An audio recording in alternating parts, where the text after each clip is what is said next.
What up? It's the Grandpa MC coming at you with another video.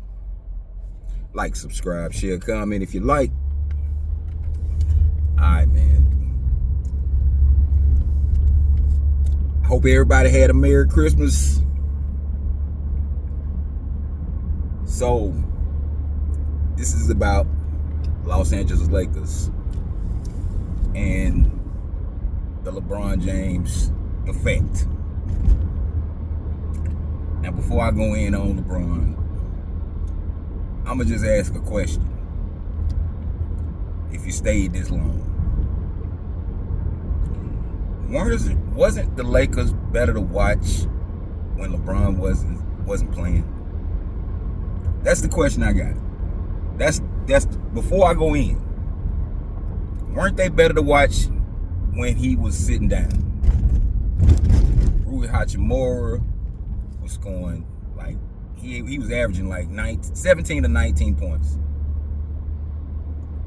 You got Austin Reeves, who done went into a slump and now succumbing to injuries mysteriously. Luka Doncic, he was questionable for the game they played yesterday. You got Vanderbilt, he then fell back. And what's that guy's name? Thero, the guy that got his car stolen. I think he's number one. Like he has a lot of athletic ability, more than the LeBron James has at this point. JJ Redick is staging the situation like he's giving subliminals, because who knows?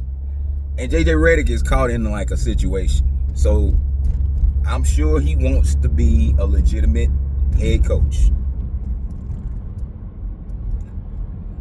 And the way he started out this year, it looked like he had a little bit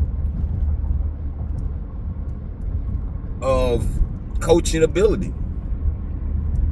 Matter of fact, he looked like he had a lot of coaching ability. But now, the narrative is changing to JJ Redick is not doing this, JJ Redick is not doing that. How you gonna do something when your aging superstar player does not want to fall back, does not want to take a back seat, has his agent sending messages through him in the media about a player that was playing at all-star level, saying that he should go to the bench? We've seen this stuff before, man, but now it's out in the open.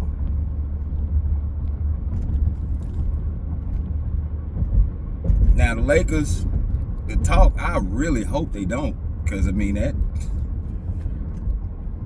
the man's 41. Might as well say 41 in a couple more days. How you gonna even consider trading a player like Austin Reeves just so he can feel better about his role in the offense? And let's be for real here, man. What is LeBron? Is LeBron showing any kind of skill?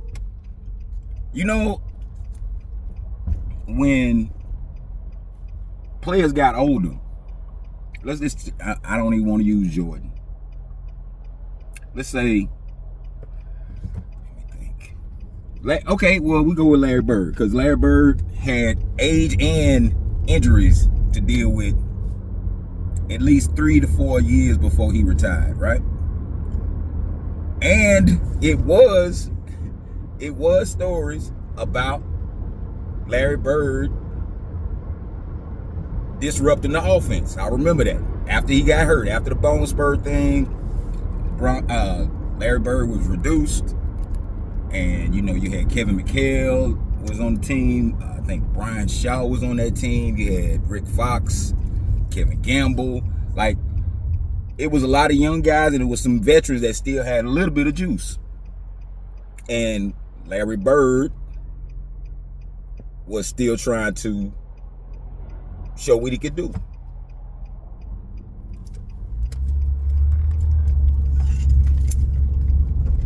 But when Larry Bird got to the point where he knew he wouldn't be able to perform physically, he quit. He retired.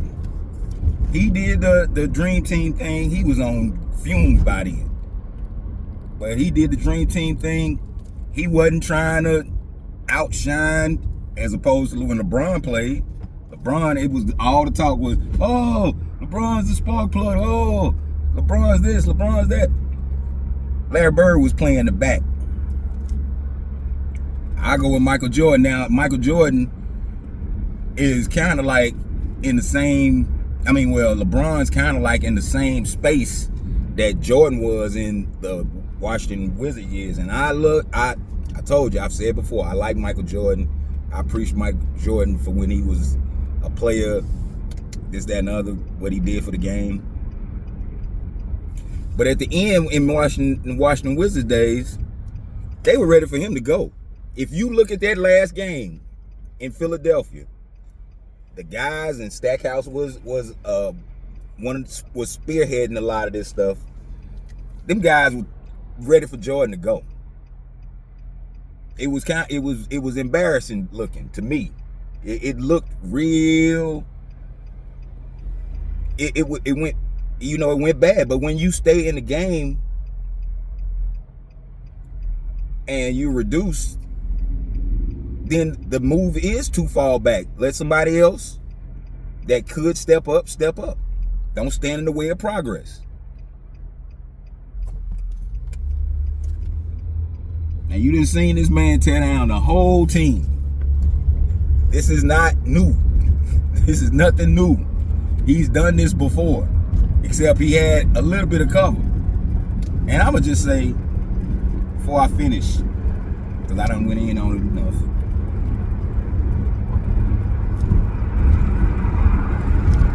LeBron is not the only reason why the league is the way it is now.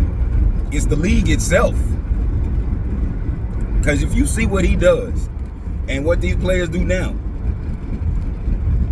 foul baiting, begging for calls, begging for replays, yelling at the referees and one, like, this is a little, to sidetrack a little bit. When I was playing, and when you were playing on the blacktop, and you called a weak foul, they wouldn't even honor that. They wouldn't honor it. They'd be like, man, go on, play on, man. You playing on. Some dudes, they feel like if they make a pretty move, they gotta get a foul, because how else could that move fail? But it's a mess in LA now, man. But I asked the question, wasn't it better when he was sitting down on the bench? Grandpa out.